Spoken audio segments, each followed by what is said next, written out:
be in the room that you die in. So are you going to watch yourself die today, Adam? Or do something about it? I don't get it.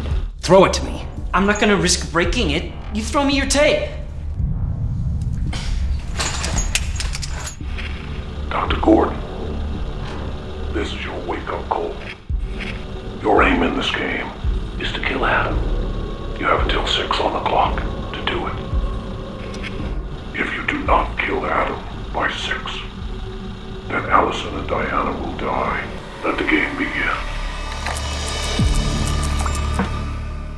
With the 9th film in the series hitting cinemas this month after a year-long delay, Saw fans are in for something wholly fresh, with director Darren Lynn Bousman, who saw the series through its 2nd to 4th installments, returning.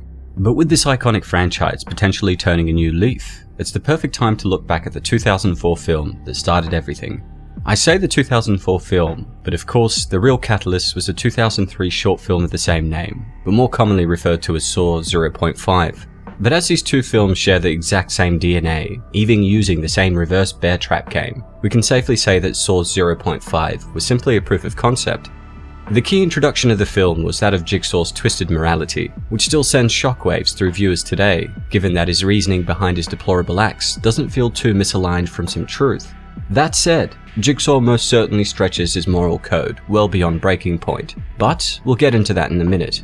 Hey guys, what's happening? Niyat here with Film Comics Explained, and as requested, today we'll be exploring Saw.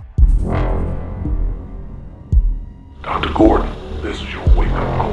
Every day of your working life, you have given people the news that they're going to die soon. Now you will be the cause of death. Your aim in this game is to kill Adam. Our key players in Saw are clearly presented. Seemingly omnipresent but rarely seen on screen, we have Jigsaw, or John Kramer, the vehicle of unlawful evil, who ensnares victims in his torturous games. But Kramer is a complex psychopath. A former engineer, Kramer fell into a deep depression after his wife went through a trauma-induced miscarriage. This despair was only furthered when he was diagnosed with an inoperable frontal lobe tumor, leading to an attempt at his own life. Fortunately for him, but perhaps not his victims, this attempt failed, resulting in him finding a new calling in life, forcing others into similar life or death situations to provide them with a wake-up call that gives them a chance at personal rebirth. This is why throughout the Saw franchise, we see Kramer trap individuals with past moral or personal flaws in his games, offering them a gruesome way out, which is intended to imbue their life with new meaning, driven by the gratitude of being alive. Of course, this twisted foundation might work well on paper, but then we meet our two key victims, Adam and Lawrence. Adam is a photographer, a voyeur, who Jigsaw describes as angry, yet apathetic, but mostly just pathetic. While Lawrence is a surgeon who endlessly deals in life and death.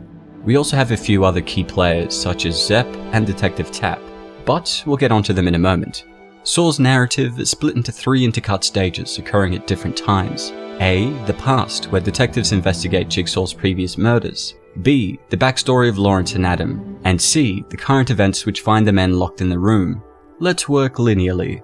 Despite being the first film in the series, this isn't Jigsaw's first outing. In fact, many previous victims have been uncovered, all of who failed, apart from one woman named Amanda. Congratulations, you are still alive. Most people are so ungrateful to be alive, but not you, not anymore. Finding Lawrence's penlight at one of the crime scenes, Detective Tapp brings him in for questioning and gets nowhere. But after getting inches away from capturing Jigsaw, he gets his throat slit and his partner shot, leading to Tapp's discharge from the police force. But the case isn't over for him. He keeps a keen eye on Lawrence as he believes he's the killer. Tapp essentially instigates the link between Adam and Lawrence, hiring Adam to tell Lawrence to snap photos of his movements and actions, perhaps instigating the two of them to be targeted by Jigsaw in the first place. In the present, Lawrence and Adam wake up to find themselves in a secluded bathroom. As Adam wakes up, flailing in a bathtub, he accidentally pulls the plug, causing an all-important key to be sucked down the drain. Both of them have cassettes in their pockets outlining why they find themselves here, and Lawrence soon identifies his task is to kill Adam. Clutching his moral compass, he tries to work with Adam so that neither of them ends up like the mysterious dead body in the middle of the room. Slowly, they uncover clues, discovering a camera behind a mirror, and the lockbox containing a phone, as well as some cigarettes. Although Lawrence encourages Adam to play along by faking his death, trying to outsmart their captor, Jigsaw has preconceived every outcome, shocking Adam back to life through his chain. Eventually, the phone rings, revealing that Lawrence's wife and daughter are being held hostage. As they struggle free from their captor, Lawrence hears gunshots over the phone, understandably sending him into a downward spiral, which causes him to saw his own foot off and shoot Adam in the shoulder. But as the captor emerges and is beaten to death by a wounded Adam, it becomes evident that he isn't the killer they were looking for. Instead, he was forced into the act by Jigsaw, injected with a poison whose antidote would only be supplied if he ensured the game was seen through. As one-footed Lawrence crawls out of the room, leaving Adam chained up, the body in the middle of the room stands up, revealing itself to be Jigsaw, in a moment as shocking as when you find out your personal information has been compromised. Which, of course, wouldn't happen if you used Atlas VPN, our sponsor for today. Created to make the internet accessible and secure for everyone, Atlas VPN is a tool that encrypts your data and hides your virtual location on any device. When you connect to a VPN server, your device is given a new IP and DNS address. All of the traffic is then encrypted and routed towards the VPN server, which decrypts the information and allows the traffic to access the desired destination. Currently, Atlas VPN is running a huge discount on their 3-year deal for just $1.39 per month with a 30-day money-back guarantee, so be sure to check it out by clicking the link in the description below. What I love about Atlas VPN is that it encrypts all the data you send, but is also a great help for everyday life situations to avoid censorship when traveling abroad, increase your security on public internet connections, get the best deals in airline tickets and hotels, block malicious third-party links and ads, and, of course, to access geo-block libraries on streaming platforms such as Netflix, Amazon Prime, Hulu, HBO, and many more. So, if you'd like to watch, say, Resident Evil, Doom, and Dawn of the Dead, and they're not available in your country, open the Atlas VPN application and simply connect to Germany, and that's it. Das ist gut. At $1.39 per month with a 30-day money-back guarantee, Atlas VPN is one of the cheapest and most secure ways to surf the net, so be sure to check it out by clicking the link in the description below. Jigsaw's worldview is undoubtedly one that is twisted, but it's not so far from many that we encounter in the real world. Without overstating as much, Jigsaw essentially subscribes to a libertine philosophy, placing him into a camp that disregards morality, instead favoring dedication to belief and a twisted form of hedonism. Defining hedonism as a form that aims to simply increase pleasure and decrease pain and suffering, hedonism is central to Kramer's own transformation into Jigsaw. In the moment of his greatest mental and physical pain, Kramer began to see beyond the bleak hopelessness of his situation, to view life as something worth being grateful for. The combination of this newfound lust for life with libertine tendencies doesn't spell good news for those around him, as he's quick to press his ideologies onto others in the form of his games. The interesting thing about the games themselves are that each one almost serves as a method to redeem oneself from one's sin, allowing one to be reborn into a new, improved sense of self if they succeed. But sadly, few manage to. This idea of testing people through suffering links closely with the philosophies of 19th century Danish philosopher Søren Kierkegaard. Kierkegaard argued that humans went through 3 stages of life: the aesthetic, where pleasure roams; the ethical, where one begins to follow the rules and law of their society; and the religious. It's key to note that Kierkegaard didn't necessarily mean a particular Christian deity belief system, but simply a belief in something that takes a spiritual leap of faith towards things that you may not be able to prove to others. In Kramer's change into Jigsaw, we witness the transformation from Kramer's ethical stage as a hard-working, self-flagellating member of society, to the religious stage where he formed a concrete vision of how the world should be. Interestingly, in later films, the cult built around Kramer even becomes its own kind of fanatical religion. The key thing to identify in this transition is suffering. Kierkegaard believed that suffering was a form of purification, and to pass between these 3 worldly stages of life, one must endure suffering. According to Kierkegaard, this suffering allowed individuals to completely turn themselves over to their being, allowing them to externalize the bad parts and leave them behind. Sound familiar? Of course it does. Jigsaw uses the exact same ideology to justify his elaborate games. Each game, also referred to by Jigsaw as tests, forced the subjects to endure great self-inflicted suffering with the hope to become reborn anew, thus progressing them to a new stage of Kierkegaard's life stages. And while Kramer constructs the games, it's essential to understand that he believes, You can't help them. They have to help themselves.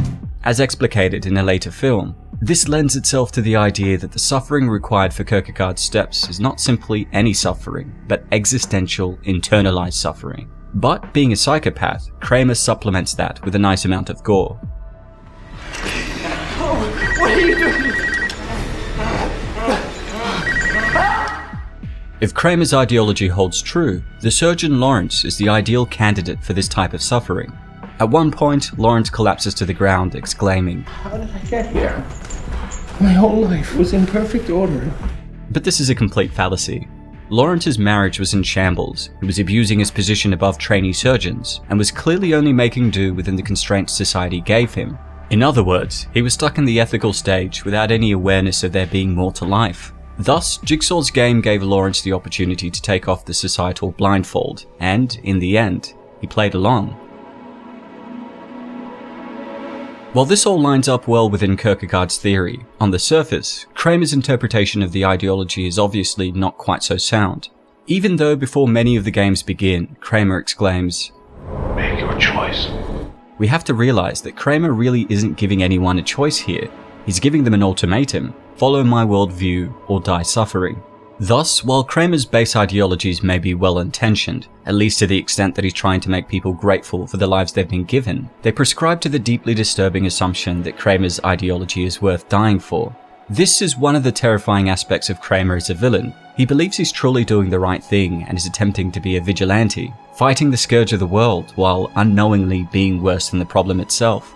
This cold belief, defined by his presence within Kierkegaard's religious stage, leads him to follow this cause blindly, without truly appreciating the ethical disasters each killing leaves in its wake. While the fractures in Jigsaw's ideologies may not be easily seen in Kramer himself, it is easily visible in the franchise's later films. As the series progresses, individuals flock around Kramer and create similar games to convert more people to his belief system. The first of these is Amanda, who openly thanked Kramer for changing her life through the game. Are you grateful, Mandy? He helped me. As the mentors create games and lure people into them, it becomes clear that these games are rigged, meaning those caught within will never be able to achieve the rebirth Kramer intends to bring about through their suffering. Instead, they use these games to punish those they disdain, leading to their deaths. This becomes evident through Amanda herself, who, in Saw 3, realizes that nothing really changes, stating, Bullshit. Nobody changes. It's all a lie. shattering the only visible evidence of Kramer's ideology helping anyone beyond himself. That said, it wasn't a game that changed Kramer for good. We have to remember that his situation was totally different from any game. He was not presented with any abstract rules with which to live or die, and made his own choices that enabled him to see the world anew. His rebirth was not through an act of choice or a test of will, it was through an act of chance. With this in mind, even Kramer's ideology that you can't help them, they have to help themselves falls apart, as his radical change was not caused by self-help whatsoever. Thus, through twisted ideology, more twisted execution, and bizarre self-justification, Kramer's belief lays bare as symptomatic of Kierkegaard's religious stage, a belief which one holds that cannot be shaken by or explained to others. And while this ideology may bring peace of mind to Kramer himself, it's obvious that none of the suffering is worth it because the process is quite literally never worked. Instead of helping people, Kramer is literally just making them pay a horrific price for their sins, no matter how big or small those sins were. Through it all, it's his conviction to stand by his worldview and force it upon others without rational introspection, which makes him a truly terrifying psychopathic villain.